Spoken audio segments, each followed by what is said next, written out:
तो ये है GS2 का सेकंड क्वेश्चन ऑफ मेंस जो कि 2017 में आया था।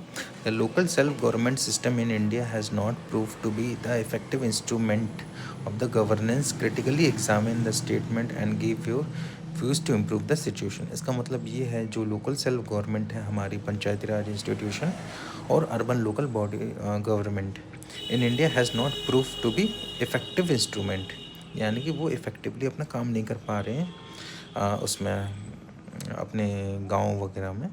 Critically examine the statement and give your views to improve the situation, यानी कि अपने व्यूज़ देने हैं और कैसे सिचुएशन को इम्प्रूव करी जाए। सबसे पहले तो हमें ये पता है local self government in India is PRI and ULB, panchayati Raj institution और urban local bodies was establish to promote the democracy. इसका मेन फंक्शन क्या था? डेमोक्रेसी को इस्टेब्लिश करना है, पावर को डिसेंट्रलाइज करना है and address the local concern, यानी कि लोकल प्रॉब्लम्स को डील करना है। ये कैसे इस्टेब्लिश हुआ था? 73rd and 74th constitution amendment act, ठीक है। But this institution in governance continues to be debated, in the sense इस पर डिबेट छिड़ती रहती है कि पावर किस पे रहेगी, स्टेट पे रहेगी, क्योंकि मैक्सिमम पावर ये देते नहीं थे पंचायती राज इंस्टीट्यूशन को।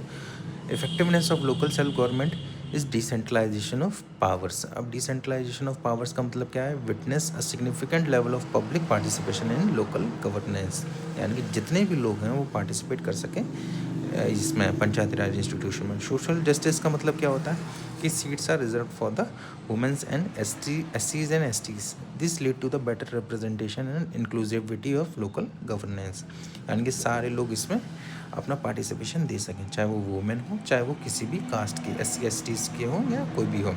चैलेंजेस कौन कौन से फेस्ड होते हैं इस पर अपने?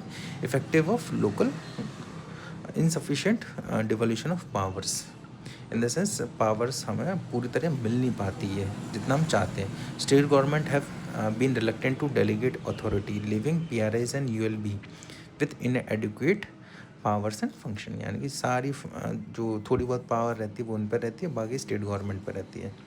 फाइनेंशियल कंस्ट्रेंट, पैसा नहीं होता, इनफ रेवेन्यू नहीं होता, जिससे कि हमारे जो भी बिल्डिंग्स हैं, टॉयलेट्स हैं और जो हम लोग लोगों को रखते हैं उनको हम पैसा नहीं दे पाते।